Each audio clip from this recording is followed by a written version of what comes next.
अब है पोषी स्तर। अब क्या है समझिएगा, कहा था कि आहार श्रृंखला में कई स्तर होते हैं। आहार श्रृंखला में क्या होते हैं, आहार श्रृंखला में कई स्तर होते हैं, बहुत सारा स्तर होता है, जिसमें कहा था कि और हर स्तर में भोजन, भोजन का मतलब क्या, ऊर्जा का ही स्थानांतरण होता है कि नहीं है। कि मान के चलिए जैसे आपके पास घास है, तो घास अपना ऊर्जा किसको देता है, गाय को।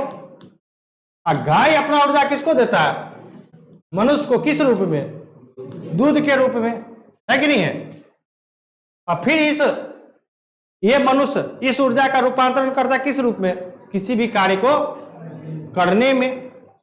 तो ऊर्जा हमेशा क्या होता है, स्थानांतरित होता है, एक जगह से दूसरे जगह जाता है। तो वही यहाँ कहता है कि आहार श्रृंखला में कई स्तर होते हैं और हर स्तर में क्या होता है, भोजन ऊर्जा का क्या होता है, स्थानांतरण होता है। इन्हीं स्तरों को क्या कहते हैं, पोषी स्तर कहते हैं। और पोषी स्तर को मुख्यतः कितने भागों में, एक है प्रथम पोषी स्तर, दूसरा द्वितीय पोषी स्तर, तृतीय और चौथा क्या, चतुर्थ। तो हम लोग बारी बारी से पढ़ते हैं क्या होता है प्रथम पोषी स्तर। कहता कि प्रथम पोषी स्तर समझेगा, कहता वैसा स्तर जिसमें उत्पादक, देखिए घुमा फिरा करके पादप को ही, जैव में भी किसको, पादप को ही, है कि नहीं है। सब में कहां पर निर्भर कर रहा है, पेड़।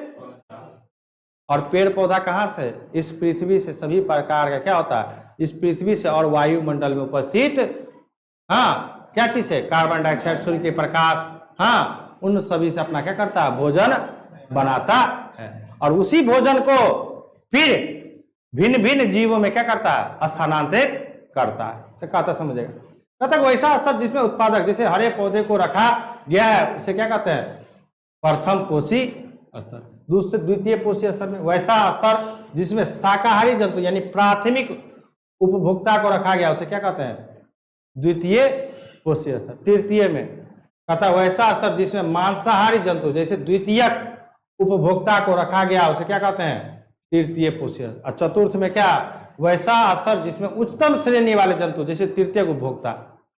तृतीय उपभोक्ता का मतलब क्या, जो पूर्ण रूप से क्या है, केवल मांसाहारी है। इसमें क्या है आपका तृतीय में, इसमें क्या है कि जिसमें मांसाहारी जंतु यानी द्वितीय, द्वितीय का मतलब क्या, इसमें शाकाहारी भी होगा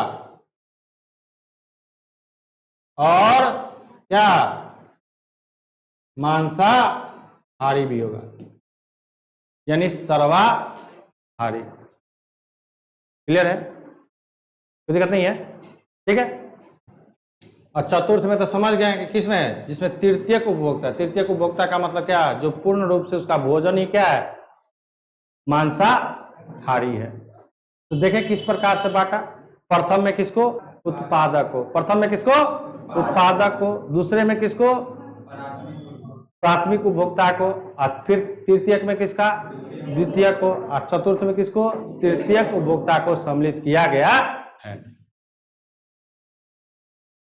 अब है ऊर्जा का प्रवाह।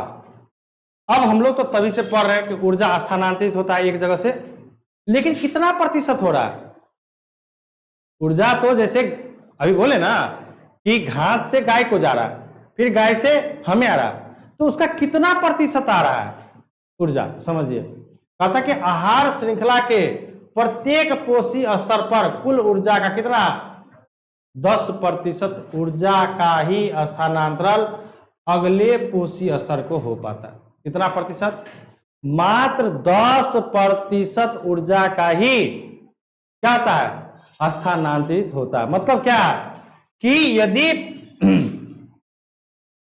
पौधा यदि 100 कैलोरी ऊर्जा बनाया, कितना बनाया, तो उसका मात्र 10% ही, कितना उसका, कितना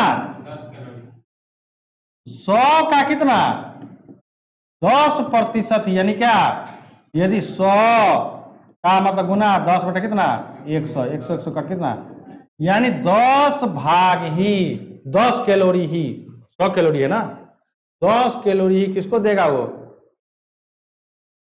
शाकाहारी जंतु को देगा। बाद बाकी जो 90% है वो अपने विकास में लगाएगा। क्या करेगा, अपने विकास में लगाएगा। समझ आइए। यदि हमें जो गाय जो दूध देती है, जितना खाती है ना, उसका कितना प्रतिशत, मात्र 10% ही ऊर्जा वो हमको देती है। बाद बाकी 90% वो अपने शरीर के आंतरिक संरचना को रखने, स्वस्थ रखने में, जो बच्चे पैदा होते हैं उसको देने में, हाँ, ये क्या होता है, स्तर का विभाजित होता है। 100% में कितना प्रतिशत हमको केवल देता है, मात्र 10 कहता है। तथा शेष 90% ऊर्जा उपयोग वह अपने विभिन्न क्रियाओं में करता है। यह प्रक्रिया ऊर्जा का क्या कहलाता है, प्रवाह कहलाता है। समझिएगा, कहता है कि कोई भी है वो अपने ऊर्जा का मात्र 10% ऊर्जा ही अगले को देने वाला है।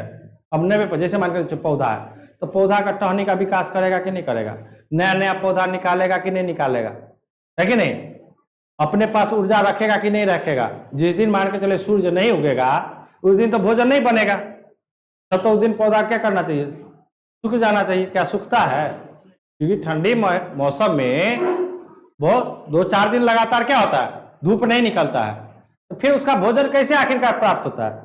जैसे फॉर एग्जाम्पल हम ही लोग फास्टिंग करते हैं, फास्टिंग करते हैं ना जी, तो क्या जिस दिन फास्टिंग करते हैं और क्या उस दिन हमें भोजन नहीं मिलती है, तो क्या हम लोग उस दिन मर जाते हैं। कहीं ना कहीं हमारे शरीर में क्या होता है, ऊर्जा के रूप में स्टोर रहता है, रहता कि नहीं रहता है। और उसी ऊर्जा का क्या करते हैं, जिस दिन हम लोग क्या रहते हैं, फास्टिंग में रहते हैं, वो ऊर्जा हमारे शरीर को क्या करता रहता है, ऊर्जा देते रहता है, जिससे हमारा क्या हो, शरीर ऊर्जावान रहे। जब अधिक दिन सहने लगेंगे, फास्टिंग करने लगेंगे, तो क्या होगा, हाँ, धीरे धीरे हमारे शरीर में क्या होगी, कमजोरी होगी, होगी कि नहीं होगी। तो इस प्रकार से क्या होता है कि हम भी जो 100% खाते हैं, तो किसी भी काम को करने के लिए हमें कितना प्रतिशत का उपयोग करते हैं, मात्र कितना, 10% ऊर्जा का ही क्या करते हैं, उसका उपयोग करते हैं। क्लियर है, कोई दिक्कत है इसमें, नहीं ना है। चले आगे, चलिए। अब है जैव आवर्धन। क्या है, समझिए, कहता है बहुत से रासायनिक पदार्थ, बहुत से कीटनाशक, उर्वरक इत्यादि का उपयोग फसलों की उत्पादकता बढ़ाने एवं रोगों से बचाने के लिए किया जाता है। सही बात है, आप लोग किसान का बेटा है तो देखते ही होंगे कि पापा सब दिन क्या करते हैं, कुछ 2 दिन 5 दिन 10 दिन पर 15 दिन पर क्या करते होंगे, छिड़काव करते हैं। क्यों, फसल को बचाने के लिए कि कीट ना लगे, जिससे मेरा फसल क्या हो, बर्बाद ना हो, है कि नहीं है। और साथ में क्या चीज, उत्पादक बढ़ाने के लिए भी करते हैं, हाँ, खाद का उपयोग करते हैं, रासायनिक जैविक, कौन सा खाद, रासायनिक खाद भी और जैविक खाद दोनों का। तो जैविक खाद तो अपना हमारे घर में बनता है, जो गाय का गोबर होता है उसको क्या कर देते हैं हम लोग, छिड़काव कर देते हैं।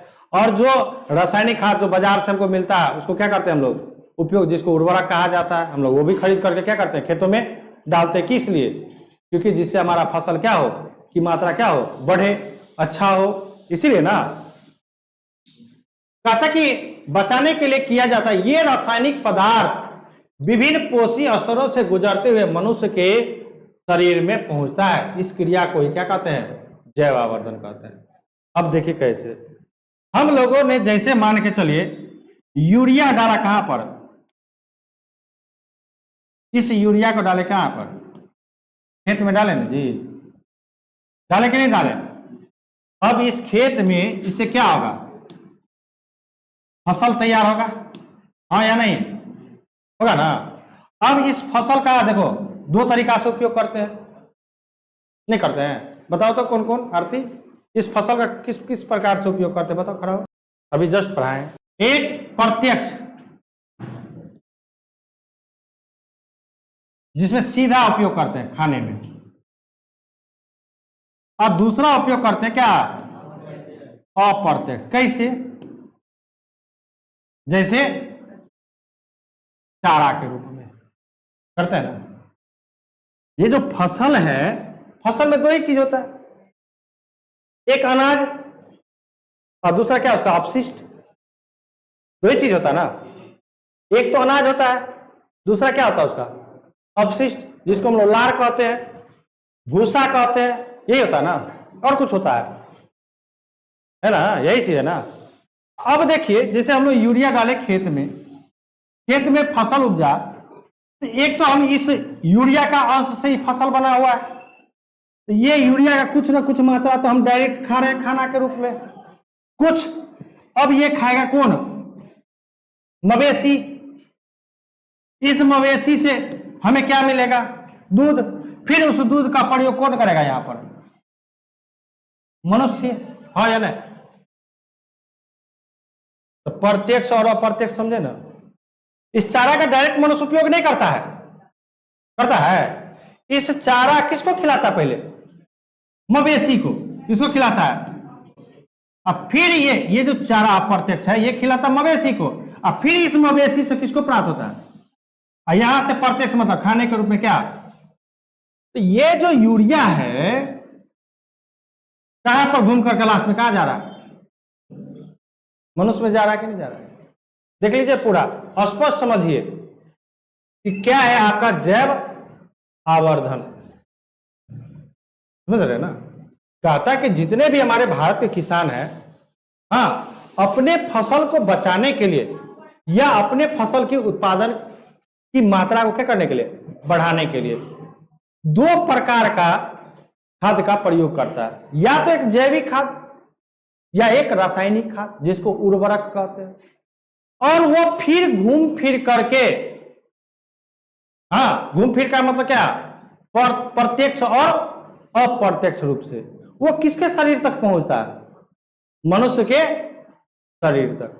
इसी को क्या कहा जाता है? जैव आवर्धन कहा। अब देख लीजिए, पूरा आपको बता दिए हैं डायग्राम के साथ कि कैसे कैसे जा रहा है ना? है इसमें कहीं पर दिक्कत है बच्चों? बताओ तुम लोग, है इसमें कहीं पर? एकदम पूरा स्पष्ट है कि नहीं कि ये जो हम यूरिया का उपयोग करते हैं ये कहां जाता है? खेत में। और उस खेत में क्या लगा होता है? फसल। और फसल का तो दो ही भाग होता है। फसल का कितना भाग होता है? दो। एक भाग होता है क्या? एक भाग होता है फसल। फसल का कितना भाग? दो। एक होता है खाद्यान्न भोजन, खाद्य पदार्थ जिसको हम लोग भोजन के रूप में ग्रहण करते हैं, और दूसरा उसका क्या होता है? अवशिष्ट। दूसरा क्या होता है? अवशिष्ट। थोड़ा सा और इसको भी थोड़ा और डिटेल से समझिएगा। थोड़ा देखिए, और हम पूरा आपको बता दे रहे हैं, थोड़ा सा समझिए। जैसे आपने यूरिया लिया, क्या लिया? यूरिया को कहां डाला आपने? खेत में डाला। अब इस खेत में क्या होता है? फसल होता है। फसल का कितना भाग? दो भाग। एक है खाद्य पदार्थ और दूसरा क्या है? अवशिष्ट। क्या है ना? इस खाद्य पदार्थ को कौन खाता है? सीधे क्या? मनुष्य भी खाता है। और इस अवशिष्ट पदार्थ को कौन खाता है? मवेशी, है ना? और इस मवेशी से जो हमें क्या होता है? दूध प्राप्त होता है। क्या होता है? और इस दूध को फिर कौन उपयोग करता है? ये जो अपशिष्ट है ये हो गया क्या? अप्रत्यक्ष। और ये हो गया आपका क्या है? कहीं दिक्कत है? इस तरह से आप अपने पेड़ में भी क्या कीजिएगा? डायग्राम को बना लीजिएगा। क्लियर है ना? देखो, कहीं पर भी इसमें कहीं पर ये ऐसा नहीं है कि ये हम लोग सब दिन देखते हैं, क्योंकि जिस एरिया में हम लोग रहते हैं वो क्या है? कृषि क्षेत्र। ये हाँ, यहाँ पर क्या है? ज्यादातर कृषि क्षेत्र है। और कृषि क्षेत्र में आप लोग कृषि किसान का क्या है? बच्चे हैं, तो आप लोग को तो ये ज्यादा पता है ना कि इसी प्रकार से क्या होता है? भोजन का स्थानांतरित, हाँ, हमारे शरीर तक क्या होता है? पहुंचता है। इसी को क्या कहा जाता है? जैव आवर्धन कहा है। याद करने की जरूरत है ना? चलिए, अब कहता है कि इनके सेवन मतलब क्या? इसके प्रयोग हम ही लोग न खाते, मनुष्य न खाता अंत तक। कहता है इनके सेवन से मनुष्य में विभिन्न प्रकार की बीमारियां या रोग उत्पन्न हो रहे हैं। कहता है कि वर्तमान समय में आप लोग जानते हैं हाँ, कि फसल को बचाने के लिए कद्दू में सुई देगा। क्या जी, पता है? कद्दू में सुई नहीं दिया जाता है। सुबह में शाम में रहता है इतना बड़ा कद्दू का बच्चा, हाँ, और सुबह में हो जाता है इतना बड़ा। हाँ, सही बात करते हैं आप लोग। हम लोग जो खाते हैं तरबूज गर्मी के मौसम में अपना लोग एरिया में, हाँ, देखते हैं कितना रहता है। वो सारा सुई का कमाल है, समझ जाइए। घेरा में, परोड़ में, सब में सुई दिया जाता है। आज कल जो जितना बाजार में आप जो देख रहे हैं आजकल, अभी जो जाइएगा मॉर्निंग में, पूरा ललच कर एकदम साग आएगा। और वो साग नहीं है, वो साग नहीं है, वो बीमारी है, समझ जाइए। हाँ, सही बात। उस पर इतना छिड़काव किए हुए रहता है किसान लोग, वो शरीर के लिए क्या है, हानिकारक है। नहीं होता है विश्वास तो आप जाइए मार्केट से खरीद लीजिए और उसको शाम तक छोड़ दीजिए, उसमें से गंध देने लगता है। अभी का देखते हैं, अभी मार्केट में नया प्रचलन में आया क्या, गोभी। देखिए गोभी में गंध कितना है, और गोभी में कोई स्वाद ही नहीं है, समझ रहे हैं ना। ये सब किसका कमाल है? इसी किसका? जैविक खाद का नहीं, रासायनिक खाद का, छिड़काव का, रासायनिक उर्वरक का, ठीक है ना। ये सारा कमाल है, और वो सारा कमाल अब हम लोग किस पे, शरीर पर दिखाई देता है।